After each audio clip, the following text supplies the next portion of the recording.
जळगाव जिल्ह्याचे माननीय कलेक्टर महोदय रोहन घुगे साहेब तसेच जिल्हा आपत्ती व्यवस्थापन येथील अधिकारी वर्ग यांना मला जळगाव तालुक्यासहित जळगाव जिल्ह्यातील शेतकऱ्यांच्या वतीनं नम्र विनंती करायची आहे की मागील 2 ते 3 दिवसापासून निसर्गाचा प्रकोप एवढा जोरदार झालेला आहे की शेतकऱ्यांचे शेतातले उभे असलेले पीक नष्ट होण्याच्या मार्गावर आहे। त्याचं आपण जिवंत उदाहरण बघत असाल।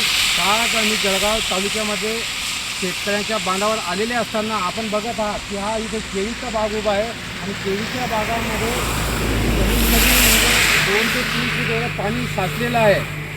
तर शासनाला विनंती आहे की लवकरात लवकर आपण पंचनाम्याचे आदेश देऊन शेतकऱ्यांच्या बांधावर येऊन आपण तात्काळ पंचनामे करावे व जे शेतकऱ्यांचे पीक असतील, केळी असेल, उडीद असेल, मूग असेल, कापूस असेल, सोयाबीन असेल, जे खरीप पीक असतील आणि जे फळ पीक असतील यांना हेक्टरी 1 लाख रुपये अनुदान आपण शासनाने द्यावं असं मी आपणास शिवसेना उद्धव बाळासाहेब ठाकरे पक्षाच्या वतीनं मी मागणी करतो।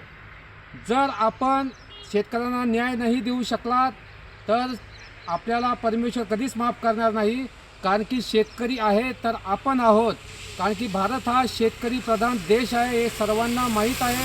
म्हणून शासनाला तसेच आपल्या जळगाव जिल्ह्याचे पालकमंत्री महोदय यांना सुद्धा मी विनंती करू इच्छितो की पालकमंत्री महोदय आपल्या जळगाव ग्रामीण मतदारसंघामध्ये शेतकरी हा हवालदिल झालेला आहे। भले आपण मागील काळामध्ये वक्तव्य केलं होतं की शेतकऱ्यांना त्रास झाला तरी चालेल, पण उद्योजकांना त्रास नको व्हायला पाहिजे। शासनाच्या मार्फत म्हणजे महायुतीतील सत्तेने त्यांच्याकडनं त्रास तर होतच आहे, पण देवाकडनं सुद्धा म्हणजे परमेश्वराकडनं सुद्धा शेतकऱ्यांना त्रास सहन करावा लागत आहे।